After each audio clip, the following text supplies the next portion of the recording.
Chair recognizes Mr. Stanton. Thank you very much, Chairman.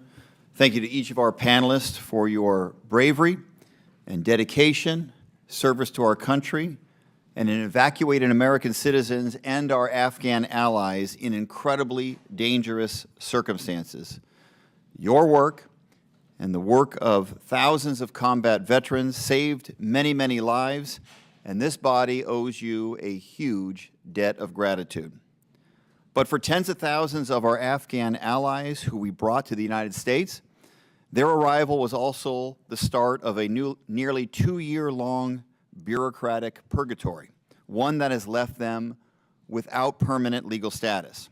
I want to draw this committee's attention to one particular vulnerable group. In the weeks before Kabul fell, my team and I helped to evacuate women who served in the Afghan National Army's Female Tactical Platoon. These FTPs, as they're called, were combat soldiers who were recruited, rigorously vetted, and trained by elite U.S. strike forces. These courageous, amazing women risked their lives by going where male soldiers couldn't in a majority Muslim country, searching and questioning women and children in pursuit of Taliban targets. The platoon conducted 2,000 missions, including high-risk and highly classified missions alongside Green Berets, Navy SEALs, and Army Rangers. Their work to support the American mission and their gender makes them and their families a top target for the Taliban. Yet the women from this unit who are now here in the United States, only one has been granted asylum. They have been kept in legal limbo for well past the allotted 180-day deadline, some for nearly a year. These women have done their part, submitted their applications, gone through interviews. Now they are just waiting without information that they are owed. I am deeply frustrated by how uncertain their futures still are. They served side by side with our soldiers. These women put their lives and their family lives on the line to assist the United States. Is this how we repay our allies?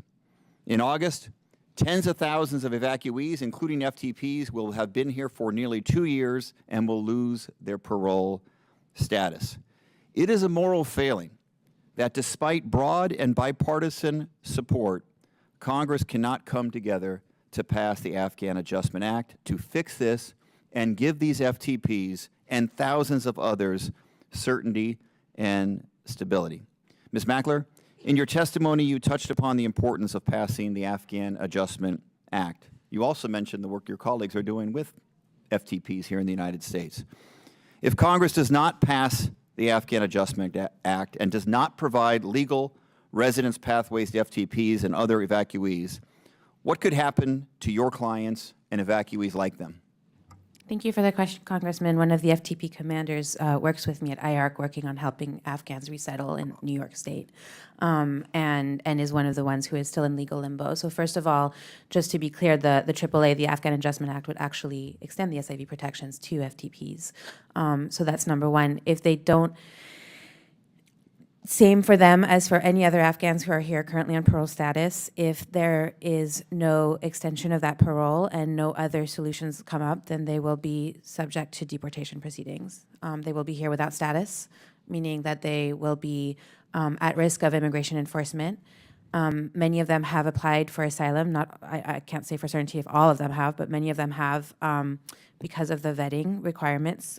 Many asylum applications are being held up long past the 180 days. We're seeing a lot of Afghans being interviewed. Not very many are actually getting adjudications of their asylum claims. So simply put, they'll be at risk of deportation. Deportation to where is a question, but nonetheless, their lives here are not able to begin until this. That's an unacceptable solution or situation for any of us. With that, I'll yield the remainder of my time to our leader on the Afghan Adjustment Act in our caucus, Representative Crow.